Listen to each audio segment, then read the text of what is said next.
I recognize the type the moment he walks in. Impeccable dressed, annoyingly clean, well-mannered, kind eyes hiding burning ambition. Is he up, doctor? He asks. I'm awake, I reply, exasperated that I'm never directly involved in my own recovery, always someone else making decisions. Oh, hello, Mr. Palmer, he smiles. I know who you are, I interrupted, journalist undoubtedly here to pen my amazing story. Well, actually, he says, the smile all but gone. Yes I am. Do you mind? What else am I good for these days? I complained somberly. As I am sure you're aware, I was in a coma for 15 years. You might have heard about the guy who lived an entire life in his coma. Wife, kids, house, he had it all. He experienced it all, as real as me and you sitting here now. You must understand, this wasn't just a simple dream. No, this was a life. Vivid, beautiful, fleeting. The guy was devastated when he snapped out of it. Horribly depressed. I don't know what happened to him, but I can tell you what happened to me, because I lived through the same thing, except there was no beauty in my life. No, I lived 15 years of pure torture. I've been mutilated and murdered more times than anyone can count. Tormented in ways unimaginable. Not a single second of peace or comfort. I'd wake up in pain, gangrenous wounds dripping with pus. Drag my mangled body across the floor, never once reaching the door. Immense pain shoots through my body. Sometimes he'd saw off my leg, sometimes an arm, always dismemberment. Then he really goes to work. You know, pluck out an eye, rip out my tongue, hot pokers and exposed flesh, needles and nerve endings, rusty serrated blade against bones. Conscious as he digs into my body, removing internal organs with violent grace. Not a moment of peace, and then I wake up, and it would start all over again. Is this hell? I'd ask myself. Did I die? But I didn't. Did I? I was just sleeping, just dreaming. All this time, just a perpetual nightmare. 15 years of ceaseless torture, and then I woke up. That's my story. Now fuck you kindly and leave me alone. You are wrong, the journalist says. What do you mean, wrong? I ask confusedly. I'm just a journalist, he says, eyes turning darker by the second. I'm her husband. What? Who? You took her from me, tortured her for days, slaughtered her in that God-forsaken hole. No, and now you must live through what she endured. Every day, a new lifetime of pain. No, I whisper. No, that's not true. Put him under, doctor, he says. I'll be back again tomorrow. The doctor complies, a swift needle to my arm. Moments later, I am gone, and then I wake up, gangrenous wounds dripping with pus. Drag my mangled body across the floor. There's a door. Have to reach the door.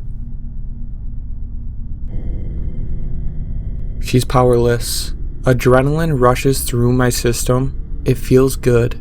My heart beating, my blood pumping, my mind alert. I am a hunter, an alpha, a predator, dangerous, vicious, cruel. Nothing can stop me. I live for the moment of the kill, that all-consuming sensation of power as I slit their throat. She stumbles and falls in the distance, her muffled scream far too easy for me to identify. Too soon though. Still a way to go. The hunt is not yet complete. I feel alive in these woods. My woods. So many have died here, so many lives snuffed out in an instant.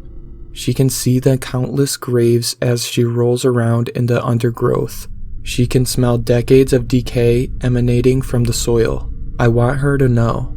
Want her to feel powerless and alone. To lose all hope. To succumb to despair and desperation. I fill my lungs with air, preparing for the final moment. There's a ritual to these things.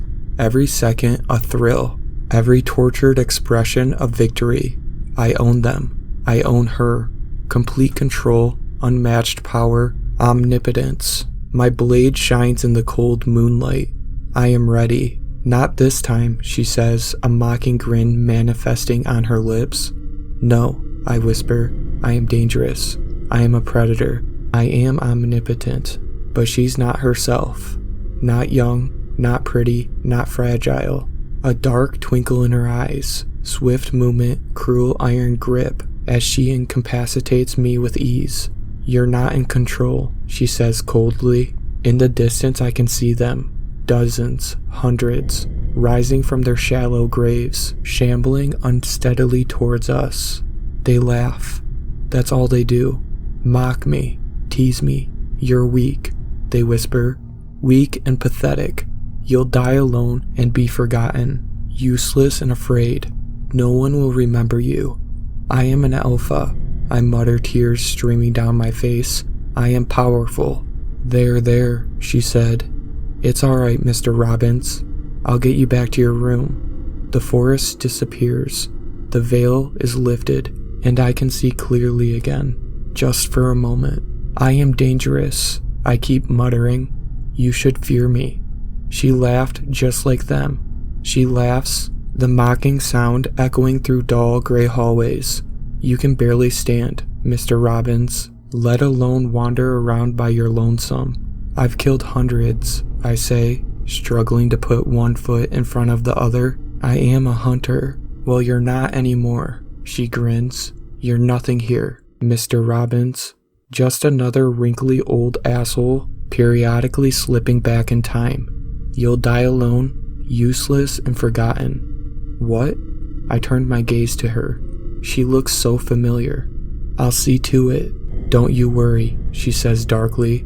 I'll make sure you live a long, horrible life, haunted ceaselessly by every single one of your victims. Not a moment's peace, Mr. Robbins. That's my promise to you. No, I whisper. No one will remember you, she says. No one will know. You're powerless.